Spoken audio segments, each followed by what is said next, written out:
Hello guys, ఇలా సెలవు అనమాట చుట్టి మాకు ఇవాళ. అంటే చూస్తుండగానే మాకు వారం గడిచిపోయింది.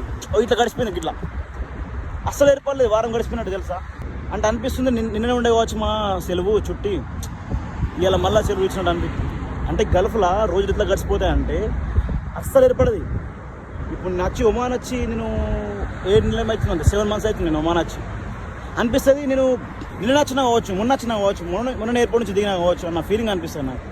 ఎట్లా బ్రో గల్ఫ్లో ఎట్లా గడిచిపోతే రోజులు అట్లానే ఫాస్ట్ 2 సంవత్సరాలు కూడా అట్లానే బ్రో. నాకు సెలవు వచ్చింది బ్రో, నాకు వచ్చి 1 month అవుతుంది కానీ నిన్న మొన్న వచ్చినట్టు అనిపిస్తుంది. అట్లా గడిచిపోతాయి. అంటే దీన్ని బట్టి ఏంటంటే ఇంకో 2 years గడిపోడు బాగా పెద్ద విషయం ఏం కాదు. తొందరగా అంటే ఒక అయిపోతుంది. వీసా కలెక్ట్ చేసుడు ఇక్కడ దుబాయ్ అంటే మామూలుగా మస్కట్లో పెద్ద విషయం ఏం కాదు. ఇట్లా అంటే గడిచిపోతాయి కావచ్చు. 1 month లో అయిపోయినట్టు అనిపిస్తారు 2 సంవత్సరాలు. రోజులు గడిచిపోతున్నాయి బ్రో, ముసలి అయిపోతున్నాం బ్రో, పెద్ద వరిగిపోతున్నాం బ్రో. Thank you guys.